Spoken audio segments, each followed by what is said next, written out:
Welcome to today's event, Writing Black Caribbean Women, a conversation with Aya de León and Nicole Dennis-Benn. I'm Julia Bird, the Vice Chair at the UC Berkeley Center for Latin American Studies. I'm happy to be here today and have the opportunity to open this new series, AfroLatinx Voices. AfroLatinx Voices will present a number of roundtable discussions between Black scholars, artists, and activists from across Latin America and the Caribbean. Each conversation seeks to address how race, Blackness, and anti-Blackness are transnationally informed in conversation across borders, languages, and identities. As with every great event, this one has a multitude of people who have worked behind the scenes to make it come to life. It's presented by Blackness in Latin America and Caribbean Working Group, or BLAC as we call it, and co-sponsored by the Center for Latin American Studies, or CLUS. CLUS serves as the heart of Latin American studies at Berkeley. Our mission is threefold. First, to create a community of Latin Americanist students, scholars, and practitioners. Second, to develop innovative policy solutions through our unique network. And third, to enhance public understanding of Latin American and the Caribbean culture and politics. This event and the rest of the series would not be possible without the generous support from numerous units across campus. Thank you to the Departments of African American Studies, Gender and Women's Studies, English, Comparative Literature, Ethnic Studies, and Spanish and Portuguese, as well as Professor Nadia Ellis and the Doreen B. Townsend Center for the Humanities. In a minute, I will hand you over to the moderator for today's event, Nicole Ramsey. But before I do that, let me provide a brief introduction. Nicole is a PhD candidate in the Department of African Diaspora Studies, as well as a co-founder and co-leader of the BLAC Working Group, along with John Mundell. I first met Nicole a few years ago when she was awarded a fellowship to travel to Belize to study Belizean Creole. Her research deals primarily with Blackness and identity formations in Central America and the Caribbean, as well as migration, diasporic belonging, cultural production, and popular culture. She's working on performances of nation and cultural production in Belize and the diaspora. And this introduction would not do Nicole justice if I did not also add that she proudly hails from Los Angeles. During the event, we will welcome questions from the audience, and we've enabled the Q&A feature on Zoom. You can find the Q&A button in the bar below me. Just click it and you can write your question in there. And now I will turn it over to Nicole Ramsey. Okay, thank you so much, Julia, for that introduction. Good afternoon, good evening to everyone, depending on where you are in the country, in the world. We're really grateful to have you here with us today for this discussion. And today I will be in conversations with authors Aya de León and Nicole Dennis-Benn. And I'm thrilled to have the chance to engage in a conversation about writing Black Caribbean women. So we will begin with our first speaker, Aya de León, who is an award-winning Afro-Puerto Rican writer of poetry and prose, author of the Justice Hustler series, and director of June Jordan's Poetry for the People at UC Berkeley. Her books include 2016's Uptown Thief, 2017's The Boss, 2018's The Accidental Mistress, and 2019's Side Chick Nation, which is the first novel published about Hurricane Maria in Puerto Rico. Aya has received acclaim in the Washington Post, Village Voice, SF Chronicle, and The Establishment, and her work has also appeared in Ebony, Essence, Guernica, Writer's Digest, Huffington Post, Catapult, The Root, and on Def Poetry, among others. This December, Aya's first spy novel, A Spy in the Struggle, a story about FBI infiltration of an African-American eco-racial justice organization, will be available. She is currently at work on a young adult series featuring African-American and Latina teens called Going Dark, as well as a picture book to help children talk about racism. And then our next speaker, we will have Nicole Dennis-Benn. Born and raised in Kingston, Jamaica, Nicole Dennis-Benn is also an award-winning Jamaican novelist, author of 2016, Here Comes the Sun, a New York Times Notable Book of the Year, and a 2017 Lambda Literary Award winner, a New York Times Editor's Choice, and a Financial Times Critics' Choice. Dennis-Benn's work has appeared in the New York Times, Elle, BuzzFeed, Electric Literature, Lenny Letter, The Rumpus, and The Feminist Wire, among many others. She has previously taught in the writing programs at Princeton University, the University of Pennsylvania, NYU, Sarah Lawrence College, and City College, and has been awarded fellowships from MacDowell Colony, Hedgebrook, Lambda, Barbara Deming Memorial Fund, Hurston Wright, and Sewanee Writers Conference. Dennis-Benn is also the founder of the Stuyvesant Writing Workshop. So now we will begin without further ado with Aya de León. Oh, well, thank you so much for having me. It is an incredible honor to be here. And, as a West Coast West Indian, just the opportunity to talk about writing Black Caribbean women, I don't know, these opportunities may come along all the time in New York, but here I'm just like, yes, oh my God, so exciting. And, Nicole Dennis-Benn, loving your work and really excited to be able to be in conversation with you, and I think it's also a really interesting juxtaposition because I am the granddaughter of Caribbean immigrants and the great granddaughter of Caribbean immigrants. And so, there's that kind of different vantage points on the experience of being here in a US literary conversation from the Caribbean. And so my story is that my mother's mother immigrated from Puerto Rico and married an American, and my father's parents immigrated from St. Kitts and Nevis, and their son married an African American woman from the South. And so my parents coming together, my mom very white looking, my dad, looking Black and being Black. In some ways, they seemed like this interracial marriage, but they weren't. They were really a Caribbean marriage. Because that cultural Caribbeanness was very in them, even though my mom didn't speak Spanish, et cetera. And I feel like, and then I, totally grew up on the West Coast, have lived almost all of my life in the Bay Area, except when I went to college. And yet, I managed to marry a man with a Jamaican father and a Trinidadian mother, right? And so we have this little sort of Caribbean household here in the middle of Berkeley. And, I find in my writing, I'm writing my way back to my Caribbean roots. And in a lot of the work, I've had to run it by people. There's all this talk about white people getting sensitivity consultants. Like I get sensitivity consultants because I understand that I'm a couple of generations removed from the experience of living in the islands, the experience of immigration.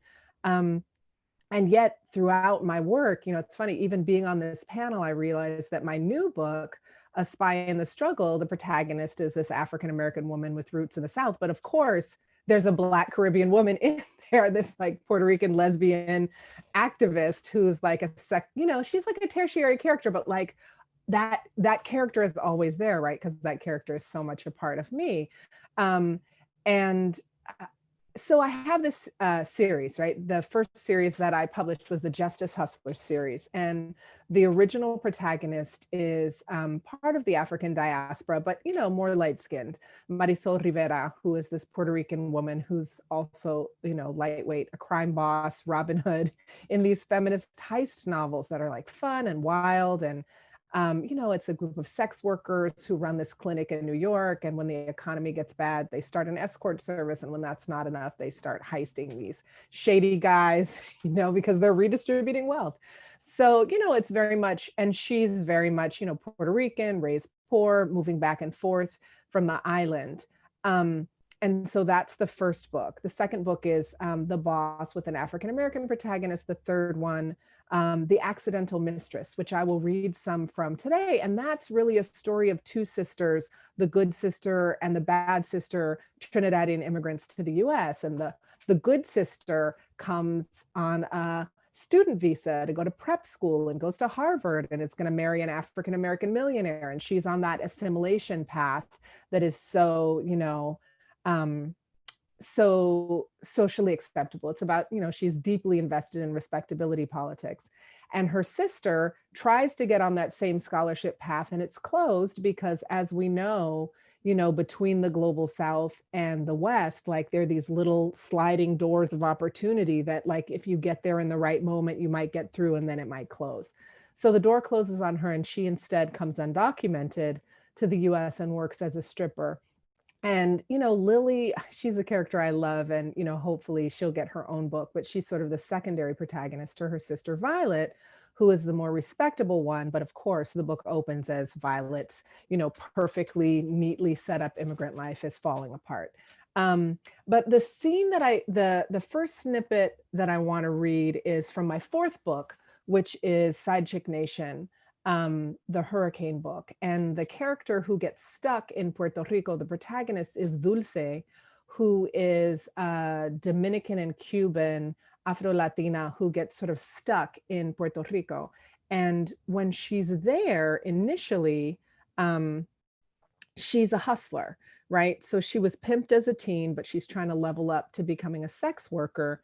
She's in Puerto Rico and she's trying to figure out how to work her situation. And she pretends to be a Brazilian businesswoman who's missed her flight, who's going to allow herself to get seduced by this man. She's been a sugar baby, and she finds that when she's sort of a kept woman, the men feel very entitled. But she finds out that if she pretends that she's a businesswoman who is just going home with the man because she feels like it, that she's able to create this persona where she's like, oh, well, I've got to leave because of, the airline change fee would be so expensive. And the man offers to pay the change fee. And she says, yes. And of course, there really is no flight. So it's like change fee. So that becomes her new hustle. So I'm going to read this snippet. This became her late summer hustle, the businesswoman whose flight was canceled. She pocketed the change fees. She started charging $150. Some airlines did. If guys turned out to be jerks, she caught her next flight. If they turned out to be fun, she let them talk her out of it. She used condoms. They paid for the hotel, all the food, and bought her the occasional gift. One guy took her on his yacht, which was actually kind of a drag because he complained to her the whole time about his wife. But other times it was room service or fine dining, shopping, and spa treatments. In her designer carry-on, she had 4 outfits, which she eventually identified as the series of costumes. A cleavage-bearing silk blouse and pencil skirt. My flight was canceled. A spaghetti strap rayon jumpsuit. I can't believe I'm still in your hotel room. A clinging red-orange dress. Play my change fee. A linen vest, blouse, and matching pants. Parting is such sweet sorrow. All the colors were pale earth tones except the red dress.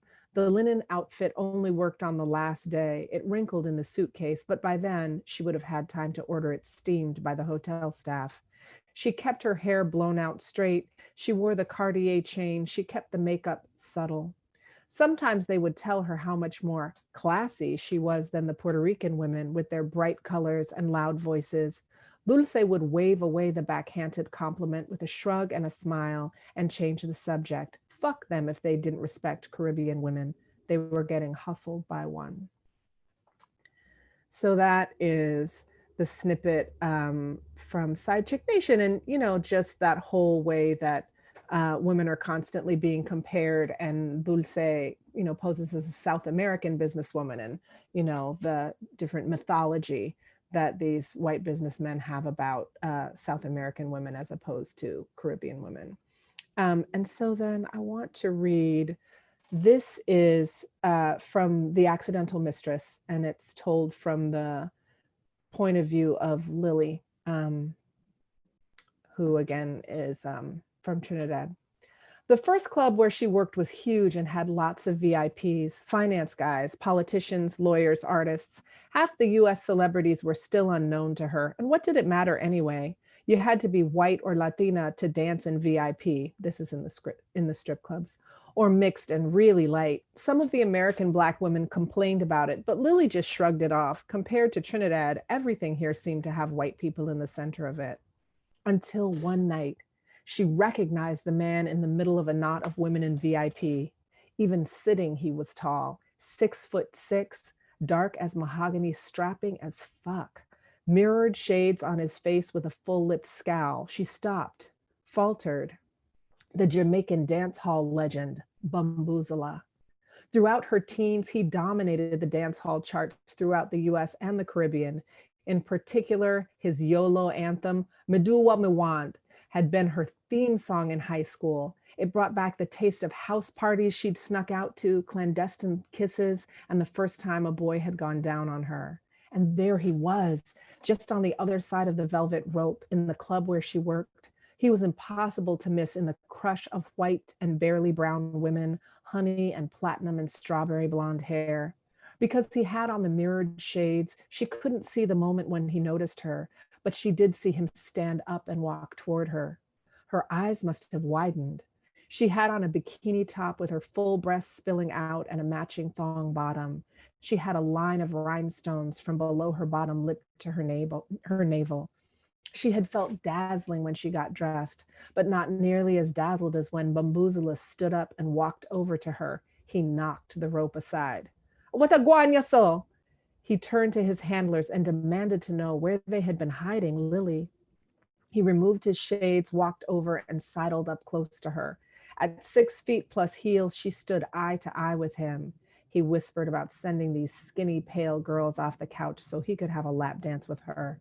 She flushed with delight. He asked her name in that deep, rumbling voice of his. His breath smelled of marijuana and hard liquor.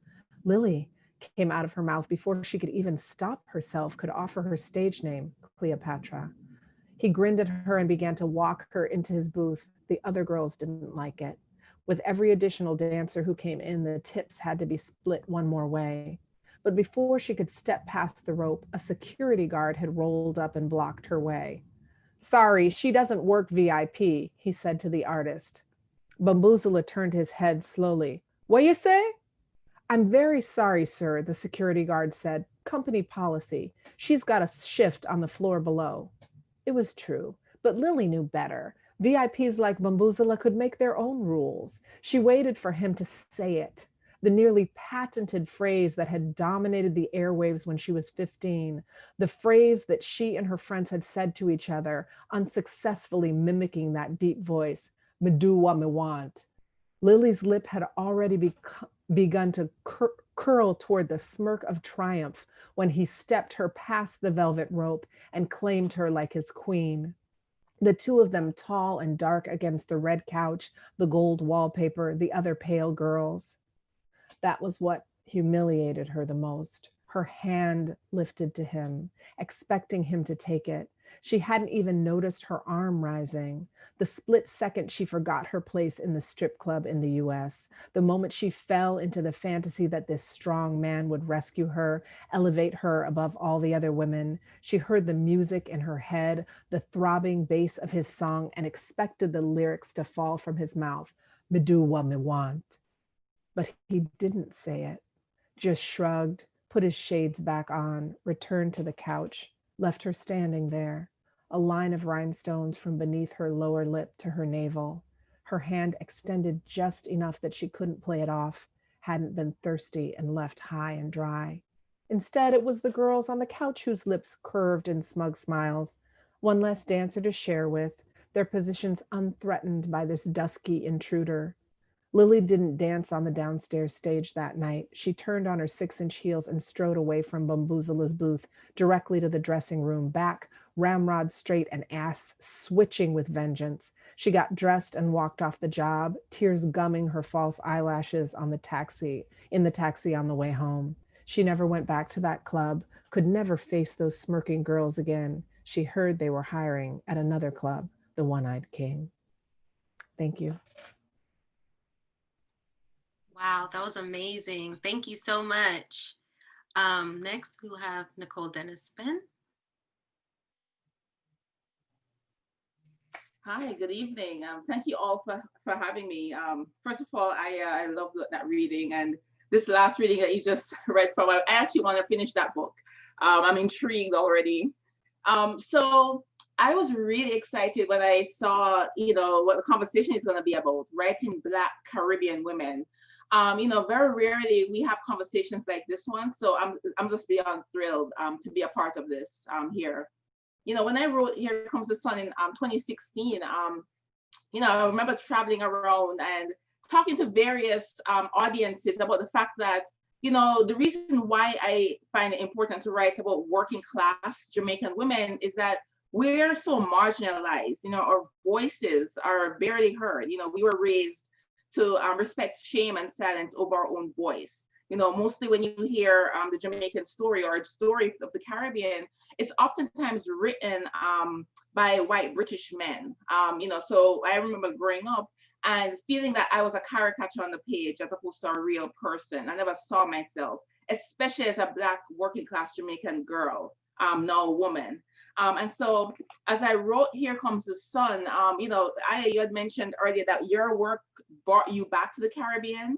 I felt like my work brought me back home. because for a very long time, I was actually running away from home. I was running away from Jamaica. I left the country at 17 years old, so just after high school, and came here for college. And while I was growing up in Jamaica, not only did I feel the tension of like what it's like to be working class, but a dark-skinned Black girl. Contrary to what people believe when they think about Jamaica, as Irie, as Bob Marley, as weed smoking, and all these things. For the working class Blacks there, it's not easy. We were raised with the motto out of many one people, but it's really the 1%, which is really the light-skinned, near white people who are benefiting from that motto. But where the rest of the dark-skinned people, we are in society kind of fighting for our own bread and butter.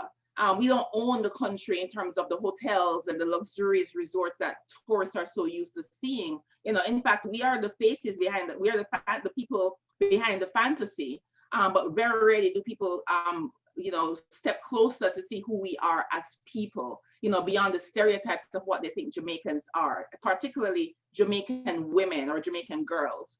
And so when I started writing Here Comes the Sun, it was actually in 2010, I returned home after a long hiatus. I feel like I call it a self-imposed asylum. Like, I did not want to go back home until I met my wife, who is American. And she said to me, Nicole, you have a very strong accent, but you never talk about your people. You never talk about where you're from, nothing like that. Because like Aya's character, I was on this path of assimilation in American culture. I went to Cornell. I went to get my master's at University of Michigan, got my MFA at Sarah Lawrence. I was really on this American dream thing, whatever the American dream was. And so I was really ready to get rid of my Jamaicanness, only because of the hurt I was carrying. Because there I never felt that my country claimed me. I felt like I was claiming my country for a very long time, but as a lesbian woman, as a dark-skinned working class Jamaican woman, I was not claimed, or I didn't feel claimed. I didn't feel like my people worked hard enough to even keep me there. Because had I stayed there, I wouldn't be a writer. I wouldn't be in college. Probably would have been a secretary somewhere, closeted perhaps. So I had a lot of that angst. And so leaving to America was my quote unquote out. And so when I came here, I wasn't ready yet to face the demons, to face why I left the country in the first place. And so what Here Comes the Sun it's really a love letter to Jamaica, because I really love Jamaica. Like I said before, my memories are there. My family, they still live there. And so for me, it's really, like honestly speaking about why I left in the first place. So Here Comes the Sun is really set in a hotel resort, and also in a fictional village in Montego Bay. It follows 3 women who are trying to survive a huge hotel resort coming into their town and taking over the land, right? Which the hotels do. Many hotels will tell you, oh yeah, we hire working class Jamaicans. You see the Sandals commercial, but we are only getting chump change, right? In addition to that, being exploited, right? As our land have been exploited. And so really what Here Comes the Sun does, it unpacks that for people.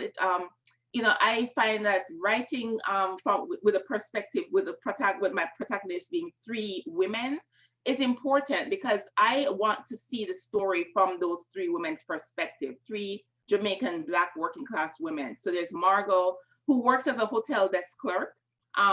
She works as a hotel desk clerk by day. At night, she supplements her income with prostitution, just to make ends meet, and also to hopefully send her sister through school, so that her sister could be better than her. Her sister could be the one to go to the medical school to get the family out of poverty. I wish that something that many working class Jamaicans wish for, that one person who can pull them up, right, in the family. And so Tandy was that, as I was for my family. And then there is Dolores, who is Margot's mother and Tandy's mother, who sells at the stall. She sells to tourists, and she's also breaking her back trying to sell souvenirs in order to make ends meet, for her daughter to also aspire to succeed in life. And so from these 3 lenses, I tap into classism, complexionism. It's interesting because a lot of Americans would be like, what's complexionism? It's really colorism, right? In a country where it's 98% Black, you'll be surprised to know that the lighter skinned Blacks, still to this day, there is a tension there in terms of the hierarchy of who gets seen, of who gets some certain privileges.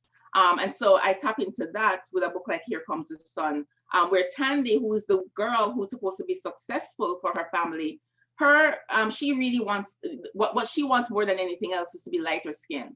So there is a ritual in the book where I describe her lightening her skin with bleaching cream so that she can actually gain the access that she wants, right? She's looking around at her wealthy classmates, the way how I used to look around at my wealthy classmates at St. Andrew High School for girls, saying, well, wow, I was like one of the few darker skinned Black girls in the school, and seeing the privilege that the lighter skinned girls had, wanting to look like them, right? Seeing how most of our beauty queens are mixed race, they're Lebanese, they're half white.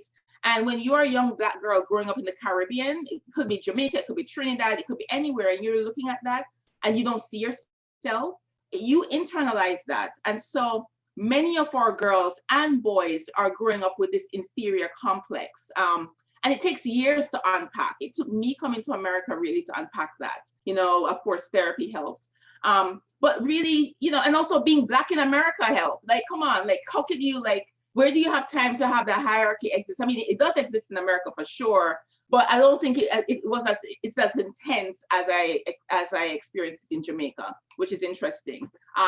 But Here Comes the Sun was a result of all of those hurts. And so just to cut it short, because I want to read an excerpt from Dolores, because I think this character is really the voice of our post-colonial scars. Everything that I'm talking about now is a result of our post-colonial scars. And so, just a reflection, just the thought of like, nobody loves a Black girl, we grew up with that. And so I wanted to really tackle that in a book like Here Comes the Sun, where, yes, our land is being exploited by the hotels, but also the bodies of our women are being exploited. Right. And so, I really, I discussed the exploitation of young girls by older men. It's a thing.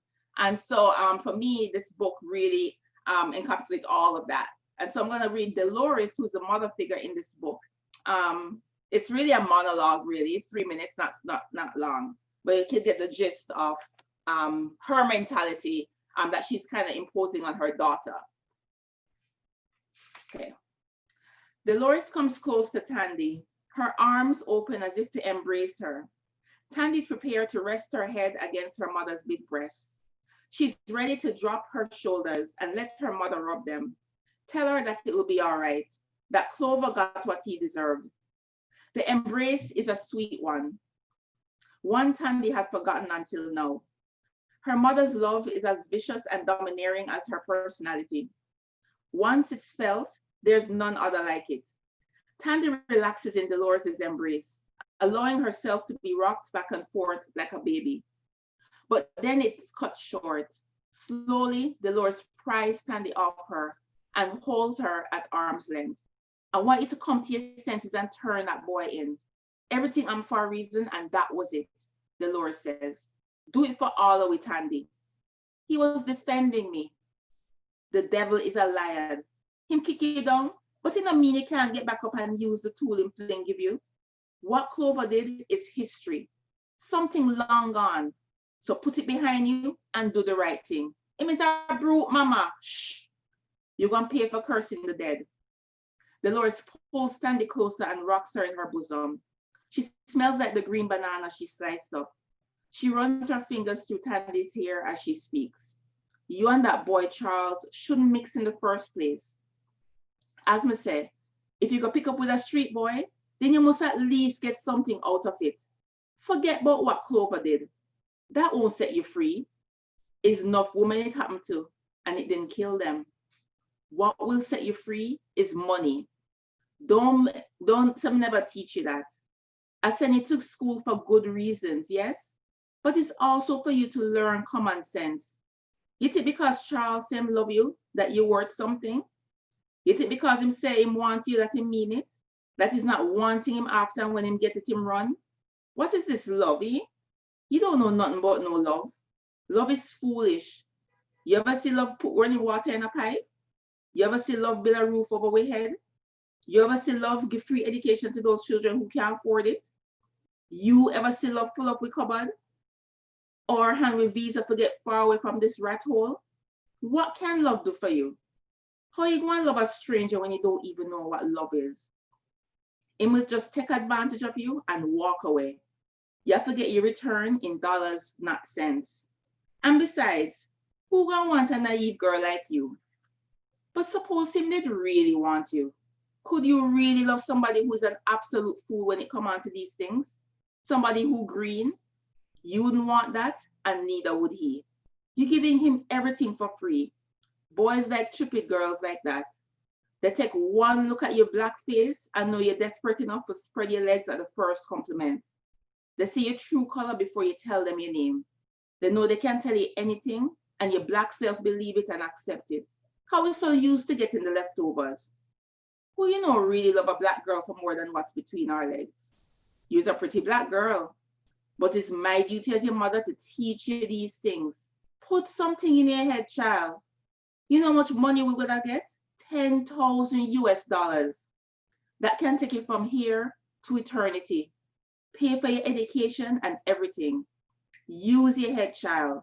You can't place more value on this boy and his foolish love over money. If it means a little to you, then you'll lose everything. Remember this, nobody love a black girl, not even ourselves.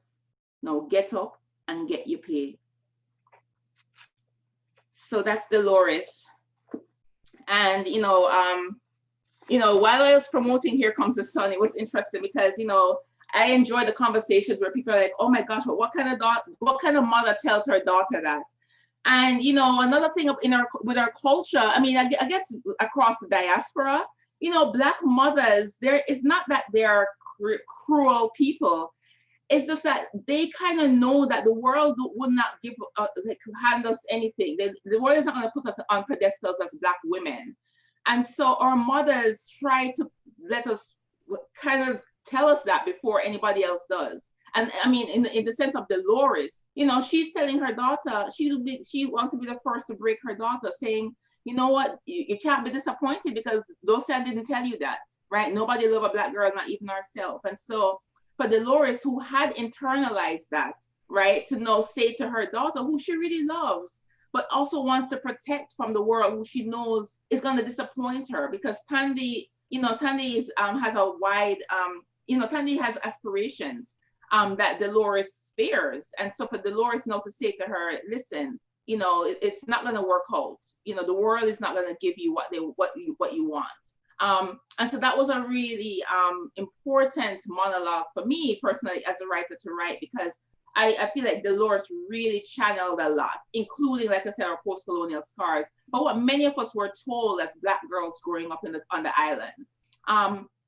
And then, of course, to speak to Here Comes the Sun, there's a Patsy, my second novel, which came out in 2019, last year. And Patsy, whereas Margot in Here Comes the Sun stayed and fought the hard fight as a working class woman, supplementing her income with prostitution, because of course she wasn't provided the opportunities that her sister Tandy has.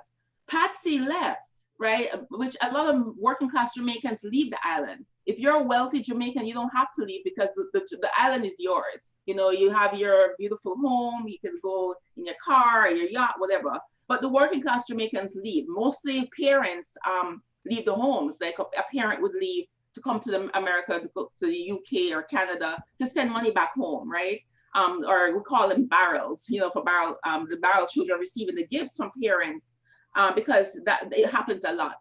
But in my book, my protagonist, another working class Jamaican woman, she leaves because she secretly resents the role of motherhood. Patsy is looking to America, yes, for upward mobility, but also the ability to love the way she wants to love. She's in love with her best friend, Cicely, who lives in Brooklyn and who promises her the world when she comes to America. And so she left, and leaving her daughter behind because, of course, she doesn't feel like she has anything to give to her daughter. So she leaves her behind with hopes that her father raises her better and gives her more opportunities than what Patsy could have given her. And the book also follows her daughter, True, who comes of age, questioning her mother's abandonment, wondering if she's enough, while she comes into her own identity as this gender non-conforming person, existing on the island. So really tapping into identity, but also revisiting the colorism, classism that I explored in Here Comes the Sun as well. But this time having the spin out with immigration, Patsy being undocumented, because of course, when you're coming here out of desperation, very rarely does one like Patsy, who doesn't have the education, think about the repercussions, you know. So she ends up here on a dream, but she ends up losing it, right? Cicely stays with her American husband, and Patsy ends up being undocumented, working as a nanny, ironically, you know, for somebody who doesn't feel like she could be a good mother, and also cleaning somebody's kitchen bathroom at some random Jamaican restaurant. But wanting very much I wanted really to explore that undocumented immigrant who I never saw her on the page either. You know, I know, you know, many people would say, oh yeah, we see the immigrant experience all the time, but it's usually, I feel, the immigrant like myself who came for college, and we're the so-called good immigrants, right? We came for degrees, and, you know, we have, you know, all this quote unquote potential to thrive and acculturate. But then there are the immigrants who people look at and they rarely see them. The ones who are the ones cleaning the toilets, for example, you know, are people like my father who drove a taxi cab, you know, as an undocumented immigrant, so that I could come here and go to a school at Cornell. So those were the things I wanted to see, those people on the page. And so that's why Patsy, that's how Patsy came to me, you know, as this woman who, yes, she has her flaws, but I wanted to explore freedoms. Like, you know, what do we lose or gain as women when we choose ourselves? And to explore this question from the lens of a working class Black Jamaican woman, I think was revolutionary in the sense that I used to look around and I never see my mothers or my grandmother or female neighbors daring to walk away from their family like Patsy did. Or even if they thought it was never voiced, because it was so taboo to even think like that as a woman in our society, you know. And so yeah, that was why I thought it was really important to write a book like that one as well. Do I have time for a reading from Patsy or no? Yeah, go ahead. Okay, so this is just a 5-minute, again, a very short snippet of Patsy. By now she's in America and she's really feeling the brunt of what it's like existing here undocumented. Very short. There are 2 types of devil's cold. One in which you cannot bring yourself to leave the room, much less the bed, to do the simplest things, and the other in which you go through the motions in a constant stupor. Patsy lies in bed, turned away from the dark, heavy thing that has returned, its shadow dimming the room. With a cover over her head, she closes her eyes, not wanting to see it. God knows how long she has gone without eating. She could die, she knows, though death doesn't seem that scary after all. Not as scary as the dark thing. Here in America, there are no bush teas for it, no bitter mix of ramgoat roses, rosemary, lemongrass, bissy, or other herbs. No pastor to come with a bottle of sanctified olive oil. No neighbor from the country who can wring the neck of a goat and sever it with a machete for you to bathe in its blood. No time to lie down and let it run its course. She's powerless against it. The real hell is allowing this place to eat you alive, Fiona says to Patsy, when she notices that she has been lying in the same spot on the bed inside their studio from sunup till sundown. How many rotations has the sun gone through since Patsy climbed in the bed that night after seeing Cicely? She slips in and out of sleep. She wakes to Fiona shaking her. Patsy, Patsy, Patsy. It reminds Patsy of her daughter's voice, how it would pull Patsy from the lips of a deep sleep. Here she's in the midst of it, hating it, terrified of it, and yet her only thought is of True, her daughter. During those years, it was the anticipation of going to America to see Cicely that had kept Patsy alive. But what is keeping her alive now? Where will she find the strength that would protect her from the spells? How can she live knowing that she lost Cicely to her American dream? It's then that what Fiona had said about not having the luxury of choosing love makes sense to Patsy. That's what it all comes down to, choice. When has she ever been given a choice? Never.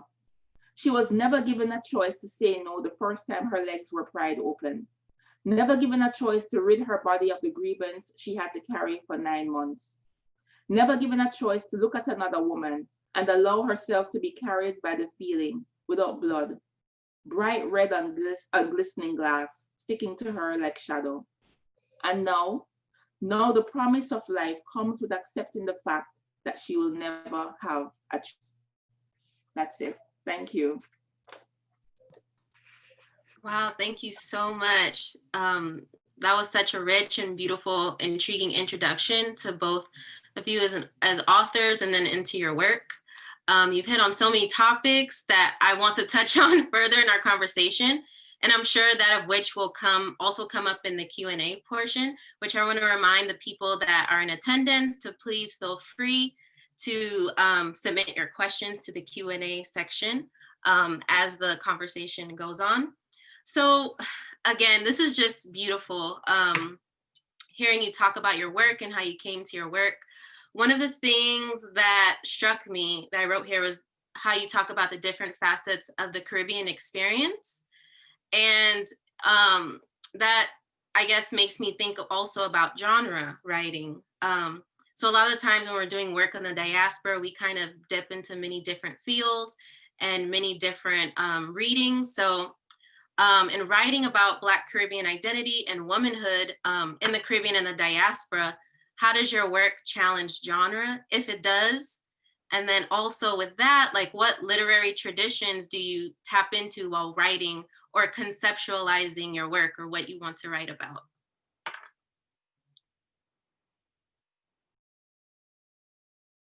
I mean, I'll just start by saying one of the things that's been really interesting in my work is that I'm published by Kensington, and they're like a very commercial publisher. They're the largest independent commercial publisher in the US that does hardcover, trade paperback, and mass market paperback. And these are all paperback originals. And you can see, you know, my covers, right? They're very urban fiction looking in my Justice Hustlers series.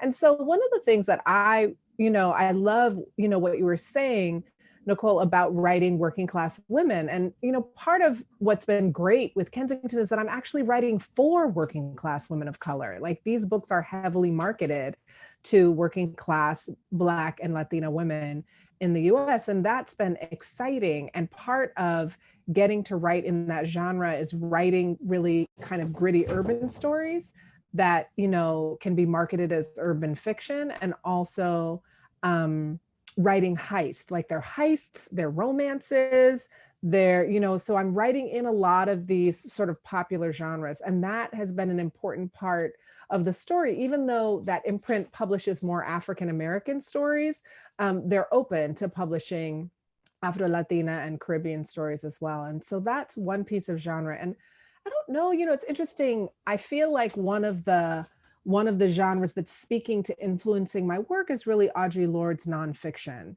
Really formative books for me were Sister Outsider and Zami.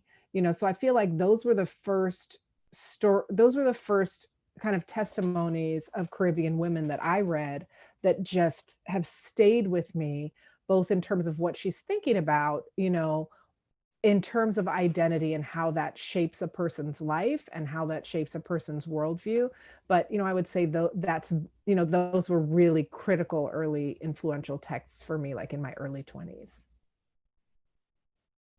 Yeah, for me, I came to literature through Toni Morrison. I enjoy telling the story where I randomly found Beloved in high school, in a high school library, and stole it, and still have it to this day. And, it was before Toni Morrison, honestly, I grew up in Jamaica, but I shamefully would admit that I never read any Black authors in Jamaica. And so for me to see a Black woman who looked like me, I mean, she had dreadlocks at the time. I didn't have a dreadlocks, I had jerry curls. But still, a Black woman, I was so excited to see that. And I forced myself to read the book because, I mean, at the time I didn't understand Beloved in high school, but I enjoyed it. But it wasn't until college and then grad school where I was like, wow, this is profound. But I still, to this day, would say Toni Morrison brought me to literature, and she gave me permission to write Black women on the page, to write our sexuality, to write our interior worlds on the page, and not shy away from it. Because to be honest with you, the publishing world is not kind to Black women's stories. if you don't have a white protagonist or you're not a man, white or black, they don't, it's like, what, shrug, right? But for me, I stay true to writing black, working class black female protagonists because of Toni Morrison. She did not budge, right? And for me, I was so, I was going to say lucky, but grateful to see so many working class Jamaican women and women in general coming to my reading saying, thank you for writing my story. Because yes, I understand that, the women that I write about would not necessarily walk into a reading or a book signing, but somehow I also rely heavily on word of mouth. While publishing Here Comes the Sun, while I was promoting Here Comes the Sun, for example, I happen to, speak to people who are in certain communities and say, you know what, here's my book. So I literally walked around and handed out 3 copies of Here Comes the Sun to people who worked in the hotels, for example, something as simple as that. Or when Patsy came out, I was on East Flatbush Avenue, doing readings for sure, but also at Flatbush Caton Market, where many of the Patsy shop, right? These are the working class women, the nannies you probably see pushing white babies, the people who are not, here on this podcast listening to us speak. So it's really important to get to the masses that I'm writing about, but at the same time, I'm really, I don't shy away from writing about them so that everybody can read about them, right? Because like I said earlier in my opening, our stories matter, we matter as well. We can also qualify as high literature, although it pains me to even say that, because who determines that? Why are we even thinking about the gatekeepers? We shouldn't be. And so again, Toni Morrison also helps me to realize, listen, I don't even have to think about them, just write the story. And so that's all I'm doing now. Another person that I really model is Zora Neale Hurston, because I do write a lot of Jamaican patois. And that was one thing that I was deterred from writing. I remember when I first came into the game, I was told, don't write Jamaican patois because a woman in Michigan would not understand what I'm saying. I've not met that woman to this day. I haven't seen the reader. I did see some comments when I was stupid enough to read reviews on Goodreads, like, oh yeah, I can't understand the patois. But I guess those are readers who have no time to slow down, to see the people, to hear the people. And so I won't budge because of them, because for me, it actually, it's better for me to hear Jamaicans come up to me and say, thank you for writing us. Thank you, because, to hear ourselves, right? To see ourselves is important. It was James Baldwin who says language is identity. So I can't be writing about Jamaicans, especially Jamaican working class people, and not have patois in dialogue, because two Jamaicans, even if we're highly educated and we are, from the Ivy Towers, we're going to be speaking patois unobserved to each other, right? We're going to be slipping into our dialect, right? Or language, as Dr. Carolyn Cooper would call it, Jamaican language. So I have to be stay true to my characters in that sense. And it was Zora Neale Hurston who encouraged me to do that. And then finally, as I said, Audre Lorde. I was blown away, Aya. When I read Audrey Zami, I was like, oh my God, this woman is not only Caribbean, but she gay, right? And, a Black woman. I said, ooh, I didn't know what to do with myself my freshman year of college when I read her, and so I worship Audre Lorde. And so she has also been an influence for me as well in my writing. Yes, thank you. You kind of answered something that was pressing on my mind. I wanted to talk about language. I think for me too, writing a dissertation about Belizean people and Belizeans in the diaspora, one of the things that I've heard at home, being spoken is Creole. And there's certain phrases and words that just can't be translated or just reside within that community. So I'm really glad that you brought that up, because that was one of the questions that I had. And you answered it. So also speaking to Aya de León too, because you use particular phrasings and words that are particular to Black and Latinx communities. So can you also speak more to that as well? Yeah, I mean, it's so in terms of the different, so it's like there's the English speaking Caribbean with the patois, and then there's the Spanish speaking Caribbean with Spanish and particular types of Spanish.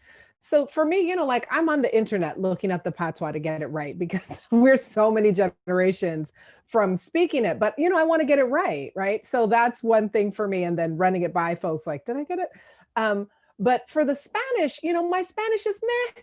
And it's, I'm West Coast. So, I got a little Mexican lilt to my Spanish sometimes. So I got to run it by people. But it's interesting, there's this big, complicated, debate in the Latinx community about language and about Spanish. Do you italicize it? Do you not italicize it? Right. And so that's been this big battle. And for a long time, the radical position is like, you don't italicize it. It's all language. And the ways that the publishing industry has demanded that foreign languages be italicized is basically saying like, this is other, right? It's this signaling of other.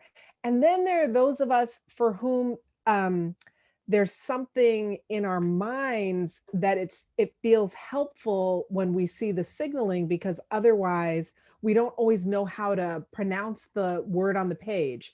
I was recently talking to some South Americans about the word mate, which is, a drink, right? But if you don't italicize it, then people will read it as mate on the page. So it's just like this really interesting question as writers, how do you indicate different languages? And, I fall on both sides of it. And, in different books, I do it differently.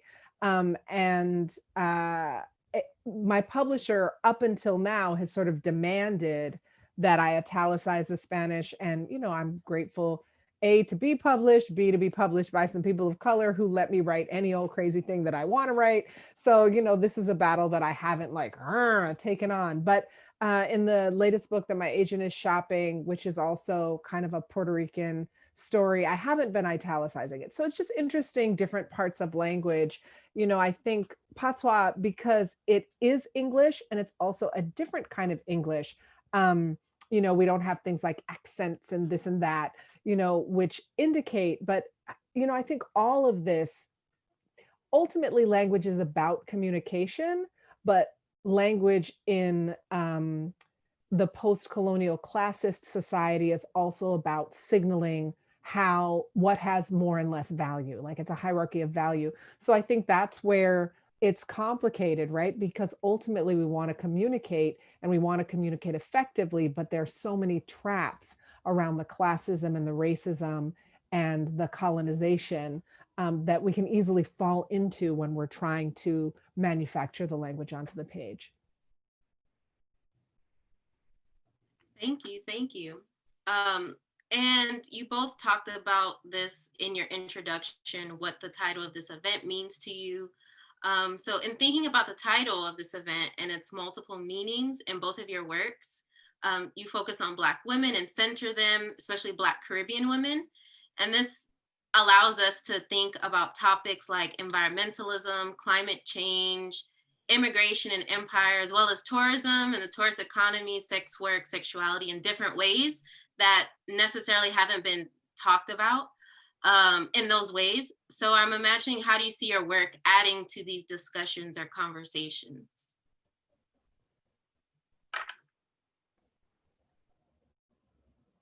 I mean, one of the things that I see is really just what you said, talking about all of that at once. That was one of the things that's just was really startling to me, both in reading Patsy and then just hearing the snippet that you read of Here Comes the Sun, was how much of the same stuff we're both working with, right? Just in terms of the sex work, or for example, you were talking about the woman going into sex work with her hopes for her sister, and like Marisol, the original character in the Justice Hustler series, goes into sex work to keep her sister out of foster care, and the sister does go on to med school. It's like, oh my God, this is just the Caribbean dream, right? And there's also this piece of like what the Caribbean has been in a colonial sense to the United States as this sort of, this whole brothel, geography, right? In terms of sex tourism, and not just sex tourism of white people. There's a whole piece around sex tourism of African Americans, African American women, particularly in Jamaica. So it's like this whole way that the Caribbean gets sexualized not on its own terms, right? Sexualized in this colonial space, very much with Puerto Rico continuing to be a colony, Cuba for so long being this really brothelized space for the United States, and so many parts of the Caribbean continuing, you know, between the World Bank and the International Monetary Fund to be really this, you know, in this neo-colonial position. And the sexuality and sexualization of women, the way that sex work, I found it really interesting the way Cicely's mom in Patsy around sex work and the complexity where you have on the one hand this intense kind of Christian repression, intense respectability politics, but also this way that women can by choice engage in sex work, and how it actually, for working class and poor women, it's not like the other career opportunities are so great, you know? And so sex work can, you know, be this place of power and this place of taking charge when sexuality is so repressed and controlled and exploited. That's been really interesting to me. And I think that any more honest conversation about Caribbean women is going to include all of this because it's there, right? That's part of our history and our legacy. And so either we're talking about it or we're ignoring it. Yeah, and even to add to that too, like one of the things I explore, I guess in both books too, the sexualization of our girls. You know, just to piggyback up what Aya says, I mean, yes, there's a sex tourism part, you know, which we know about, you know, or maybe I guess it's still hush hush in certain circles. But there's also the other component where bodies of our young girls are being exploited every single day, but nobody talks about that. You know, whereas here in America, a grown man would be arrested, hopefully, you know, arrested, right? For some, right? Exactly, for some people. But there, the pedophile is walking around town, and he's more respected than the known queer person, right, in our society. And so for me, writing the Jamaican woman's story, or writing a working class Jamaican woman's story, is actually to put her on the forefront, where, you know, she has a lot of sufferings going on, including the exploitation of her body, but you're more focused on homosexuality.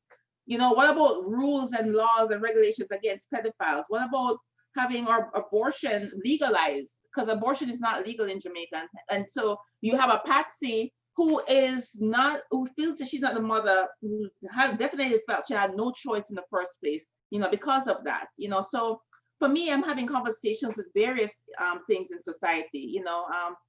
One of my mentors, Tiffany Unique, you know, she asked once upon a time, what are you writing against, right? And it's a question I always think about, because even though you don't, when you sit at the computer, you're not really mentally saying, you're not really, you know, protesting or anything, you're just writing your story. Somehow, certain things seep in. Your subconscious has a tendency to just spring forth things that are just, you know, congeal inside you, and you just want to say something about it. So for me, while I was writing Margot, who's a sex worker in Here Comes the Sun, I was surprised when I actually saw that Margot had a past, right? Margot was sold into prostitution at 14 years old by her own mother, Dolores, right? And so that's all she knew. And so, you know, like I said, unlike Tandy, she didn't have any opportunities that could actually get her into medical school or wherever. So she did what she knew, which was using her body. And also to talk, the other conversation around that is that in Jamaican society, of course, tourism is our main revenue, right? And so we had a lot of debt at the time. And so tourism was actually what was paying off that debt. And so, of course, that's where you get the sex tourism, because, of course, people would see what's going on, but turn their eyes, because they're like, all right, we still want the tourists to come, so they can do anything they want, right? Because we still want them there, we still want them spending their money there. And so really tackling that. The next thing, next to tourism that gives the country a lot of money is remittance, where working class people leave the island and send money back home. So that's where you get a Patsy now, right? Where the government is okay with us leaving the country, right? Draining the brain power, because, oh, they're still getting money from us sending money back home to family members, as opposed to getting the infrastructures that would keep us on the island and enhance the country, right? Our artists all live in America and the UK and Canada. Why is that, right? And so for me, that conversation is an ongoing thing in my fiction, not to be didactic, but it's there. And so I feel like I often have a larger conversation with society, with Jamaicans, kind of like holding up a mirror, right? Or shaking them, like, look, people, look at what you produce, right? In Patsy America as well, because I do critique America in Patsy as well, how they treat Black undocumented immigrants. And so that's something that I tackle as well, because yeah, I mean, we don't create in vacuums. So whatever we're going through in society, it's going to seep into our art. Yes, thank you. You kind of both answered something that I was thinking about in terms of working and writing through rage in the times that we were in, and how you've both been able to do that in your work. So we're heading into our final question of the conversation. So I'm just curious if you're able or willing to speak to any forthcoming work, and perhaps what themes or new discussions you're hoping to explore next. I'm working on something right now, my third novel, and it's like, I mean, set here in Brooklyn and also in Jamaica as well. So going back and forth, because I'm not done with Jamaica yet, of course, and I'm not done with Brooklyn yet. You know, I guess both places I reside, and so my stories will take place there. Maybe the next one after this coming one with me, maybe be in some random place, I don't know. But right now it's yeah. I'm excited. I can't say much about it, but that's all I can say right now about it. I'm excited for it. Right. So I'm on this genre clock, right? So it's been a book a year since 2016. So I'm on gas. So it's intense. And I've got a book coming up next year, which is a hip hop novel. And it's about this young female MC. So I'm writing, I have a universe in my head now. So it's the Justice Hustlers universe. So she's in that same universe. And she's, for anyone who knows the series, it's Taisha's niece, Deza, who is an aspiring MC. And she basically has this sort of overnight success. I mean, she's been hustling, but then suddenly is catapulted towards fame, and she's on this tour and has, you know, a lot going on. Of course, there's some romantic stuff. There's a lot of political stuff and a lot of stuff around gender and women in hip hop, and dealing with the industry. And the one thing that I'll say is I've been working on it in the pandemic, and you know, in these times leading up to the election. And the one thing that I kind of regret about it is I wish I was writing a book that was more paranoid, because I feel like these times are so paranoid. Around the time of the 2016 election, I was writing this spy book, this Black spy book that I've been working on. And it's like, they were running, you know, and they're like trying to get away. And it was the perfect thing to be writing at that time, because like the times were so paranoid. I feel like it's been a little hard to get into, you know, like hip hop and thinking about like, oh, what would it be like to be trying to make it as an artist, you know? And I feel like these times are so much sort of about survival and these huge political choices, you know, in the pandemic. So it's been interesting trying to kind of get into the groove of that. But that's the book that I have coming out at some point, I think, you know, maybe summer or fall of 2021. And that book does not yet have a title. Well, I think I can speak for most of us. We're excited and waiting with anticipation for these works to come out and read them. So thank you so much, Aya and Nicole, for your fascinating and thought-provoking and beautiful responses. I want to now open up the conversation by now shifting to the Q&A portion of the event. And Nicole and Aya, please feel free to ask any questions of each other along the way if you wish. And maybe I'll sneak some of mine in also. So the first question, anonymous, is for Nicole Dennis-Benn. Your writing is beautiful. As a working class Black woman, why did you decide to do an MFA, and what are your thoughts on trying to become a professional fiction author via the MFA as opposed to not? It's a very good question. Thank you for that question. So I chose the MFA. First of all, I didn't even know what the MFA was, because again, as a working class woman, Jamaican woman, I came here with the like thinking I was going to be a doctor because that's all we knew. You know, you said it earlier as well. That's all we knew. You know, doctor, lawyer, engineer. You know, and so for me to even say I'm going to be a writer, that was like, oh, beyond me. Like I even had a professor who said, you know, Nicole, I think you should think about being an English major.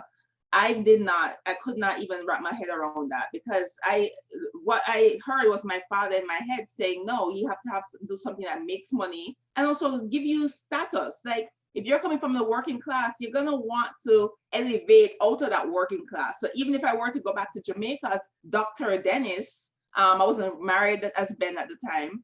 That would be like, oh my gosh, you know, amazing for my family. And so that was really where I was heading in that direction.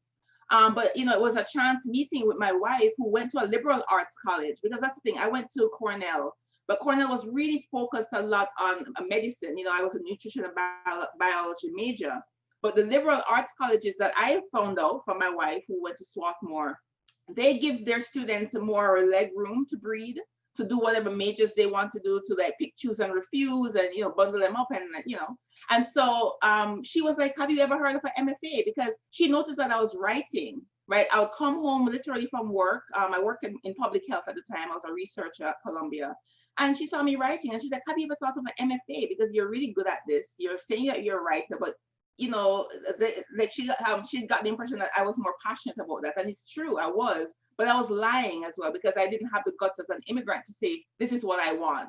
Because it was so scary to be an impoverished immigrant in America, like a big country like America, you know, come be a pauper, no way. You know, so that was something that was on the forefront of my mind. So when she mentioned the MFA, I was like, sure, you know, it's another degree. And now I'm thinking not only in the terms of immigrant, but also the Black woman in America. Unfortunately, you have to, I guess this is also my upbringing as well, having to have the right paperwork to prove yourself. Unfortunately, I'm sorry to say, I mean, I wish it was different, but I felt I needed my degrees to prove myself because I wanted to teach writing as well. So how am I going to teach writing without a master's in fine arts? You know, of course, books can do it for you. But that's mostly for white men who publish big books. They walk into director positions at creative writing programs. Black women who publish big books, like my friend Bernice McFadden, had to go back to get her MFA to actually become an associate professor or an assistant professor, right? So you see the disparities there. So you do need an MFA if you're a Black woman. I'm sorry, you do need it. Even if your book tomorrow, you could walk into the New York Times best-selling author list, you do need the MFA to be a professor in any program. So that's that. Yes, thank you. Our next question comes from Ariana Brown. Thank you for this conversation and your readings. I'm wondering if you feel a responsibility to Black women who are sex workers who might come across your work. Can you talk more about how you consider these women, girls encountering your work? I definitely can. So, you know, in the course of the Justice Hustlers series, I've written about different aspects of the sex industries really. And it's been very important to me from the beginning to be in conversation with folks who are in the movement for human rights for sex workers. So my first book, there was a sex worker activist that I met with on a number of occasions, and she, as an activist, was kind enough to volunteer her time, but I've also paid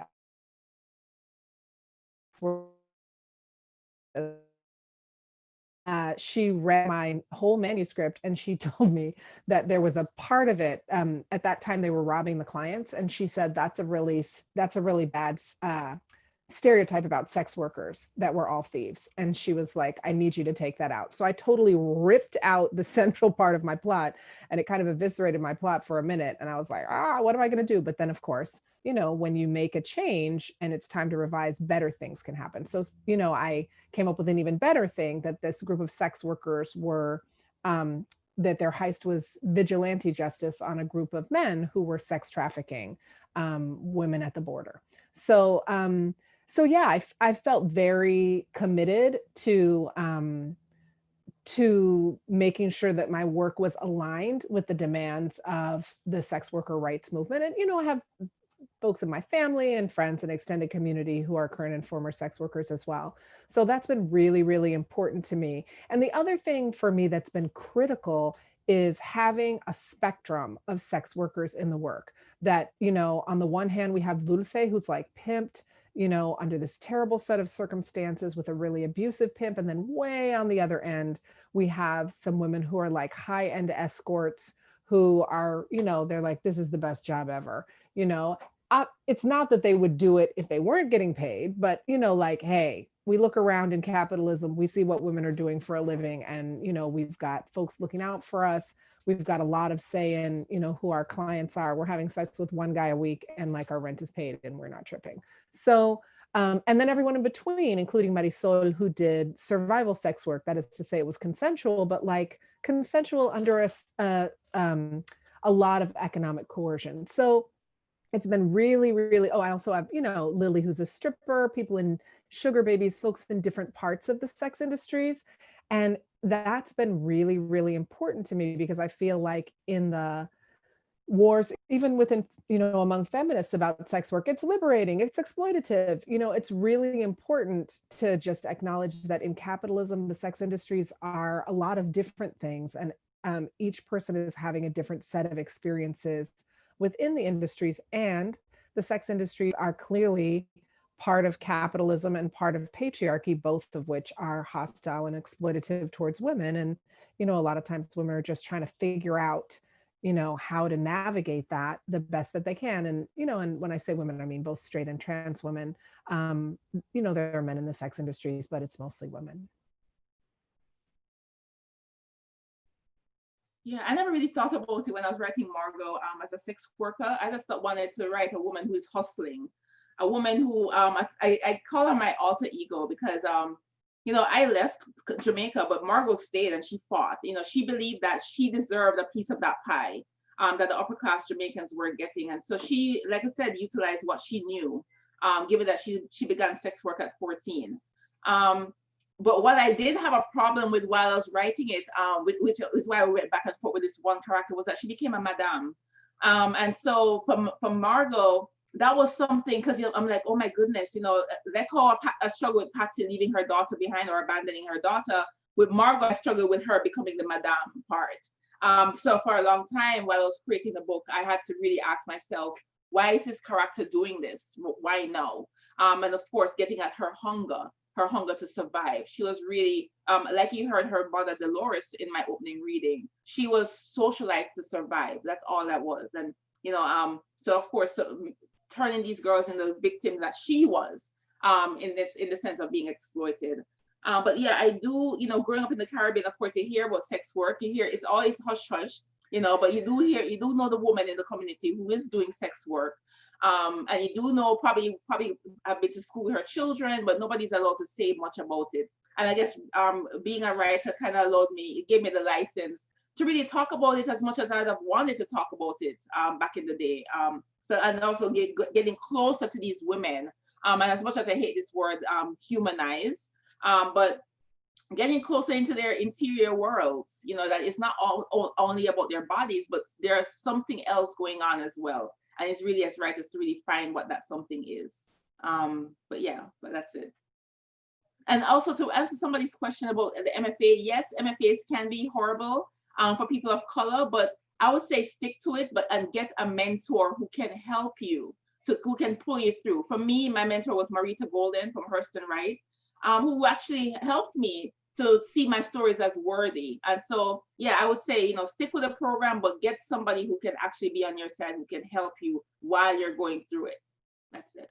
Yeah, and the thing I would add about the MFA program, I would say two things. So I've been teaching at Berkeley for about 15 years. And at the beginning, I was super rah-rah with my students who wrote to encourage them to get MFAs. And now, like, the job market is much more difficult. And so when it comes to MFAs, really the thing that I say nowadays is like, you need to want the MFA for its own sake. Don't expect that this is like the golden, you know, that this will open the golden door to being able to teach, because the market has been really, really glutted. So the MFA is amazing in terms of having 2 years to really focus on your writing and get good feedback. That said, you need to go to a program where people are going to understand you. That's a program that's not hostile to people of color. And what you need, and you can't tell just looking at on the internet, right? Because, you know, they may have really high profile people of color or have a lot of guests of color, or it may really look good on paper, but you need to, you know, reach out in your networks and find out who you know who went there, and find out, like, is that a space where Black women thrive, you know? And I think especially working class Black women, because some of these places are intensely racist and sexist and classist, you know? So you just have to, like, you have to check in your networks, or see, you know, see what gossip you can find on the internet if you don't have a big network in that area. And those things are really, really important. And I would say the other thing for those of us who are working class, when I got my MFA, I was working, you know, I couldn't, the way my life was organized, like I was a working young woman, and I chose to do a low residency MFA. First, I went to Bennington, and that did not go well for me in the race, class, and gender department, and I dropped out. You know, maybe better now, it's been many years. And I dropped out, and then I finished up at Antioch in LA, and Antioch in LA went great for me, but Antioch has a tradition of social justice. They had people of color on their faculty. So I would say, you know, look for all of that. And, you know, I feel like with the internet, you know, there's good gossip to be found about these places, but don't assume. And, you know, there are some incredible writers who, because of the economies of the US, may be great writers, but that doesn't mean that they're great teachers. You know, some people who are incredible writers are actually, they don't like teaching. They'd rather not be teaching. They might resent teaching. But, you know, because we don't pay our artists very well in the United States, people have to have teaching jobs. And, like, you know, you may love their work, but you may not love being taught by them. And so seek out that gossip too, because you really need to have some people, because it's a lot of money and time to spend. And not only that, like, you're putting your work in someone's hands. And, like, we, you know, we all know people who are like hella traumatized by their MFA experiences because people didn't get them. And also, you know, these MFA programs are often very white. Like, see if you can find the stats of how many students of color are in those programs, to try and find some place where you'll be able to develop the kind of community where people will get you and understand your work. Yes, well said. Definitely. Yes, that's so important. And I'm glad that we're talking about this too in this space. So we have one last question that I think is an awesome question. I'm a member of a book club, and we read African-American writers. How can you encourage women like us to expand the breadth of book selections to include other writers of the African diaspora like yourselves?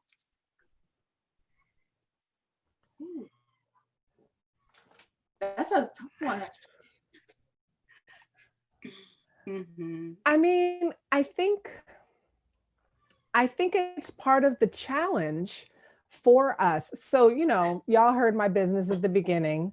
I have many things going on in my background: African-American, Caribbean, Latina, and West Indian. And one of the things that I see, you know, within my African-American community is that we have this narrowness sometimes in how we see Black. You know, and that for us, Black means African-American, coming out of the South, coming out of the US Southern experience of slavery. And that's the way that we relate to Africa and to our Blackness. And we can see that as, like, that is Black. And I really appreciate here in the Department of, in African-American Studies, really it's Afro-diasporic studies. And I appreciate that wider lens, but I think that that's a place where we who are African Americans need to push back on the way that, you know, I've heard people say we are groomed for imperialism. You know, even though we're Black in this country, we're still groomed with this sort of US centric gaze, and our relationship to the US as, you know, kind of an imperialist state is complicated. And we are, you know, we are part of the occupiers on the indigenous land here. And we have been groomed to have this sort of imperial worldview, which, you know, showed up in a number of ways, like I mentioned, in the ways that we relate to the Caribbean, like, hey, it's this place to go with Black people where your money goes further and we can just chill, you know, and it's like, actually, not everyone's chilling. Like, can you tell that? You know, like you were talking, Nicole, about like sandals, like when we're there, you know, it's like, oh, are we in solidarity with the people, or is this our opportunity to feel like we're white people, you know? So I think this is all really, it's a complicated place for us to look and to notice what it is we're reading and to push to try and find Caribbean authors, Afro-Latina authors. Right now, there's some incredible fiction coming off the continent, you know, African women authors. And I think it's just a place where we need to push ourselves. And, you know, like we were talking about the patois, different kinds of language, where we can learn about other parts of the African diaspora, where we won't be so comfortable, we won't be the insiders understanding all the inside jokes and stuff that we'll have to stretch, right? But this is, I think it's worth it. I think it's worth it for us to be in that deeper place as readers in solidarity with other, you know, women in the African diaspora. Yeah, and I really do think it's the role of of people like yourself, the person who asks that question, to talk about our books in certain circles. You know, if you're part of a book club, you may want to suggest our books, you know, like, oh yeah, there are Caribbean writers who exist, there are African writers who exist, African American writers. So you can actually, you know, suggest books that you think your book clubs should be reading or could be exposed to. So we rely heavily on our readers to do that, for sure. And you do have great places like book clubs like Well Read Black Girl. You know, they actually, you know, incorporate a lot of the diaspora. You know, they highlight many of us from the different places as Black women, as Black writers. And also there's Rebel Women Lit in Jamaica. Though they're based in Jamaica, they also tend to highlight books from the diaspora as well. So like those I would look to those first, Rebel Women Lit and Well Read Black Girl. Because that's they are very diverse in their selection of Black women books. Perfect. Thank you. Well, that's all the time we have now. I just want to thank Aya de León and Nicole Dennis-Benn again for a wonderful conversation. I'm so glad we were able to make this happen. Thank you so much.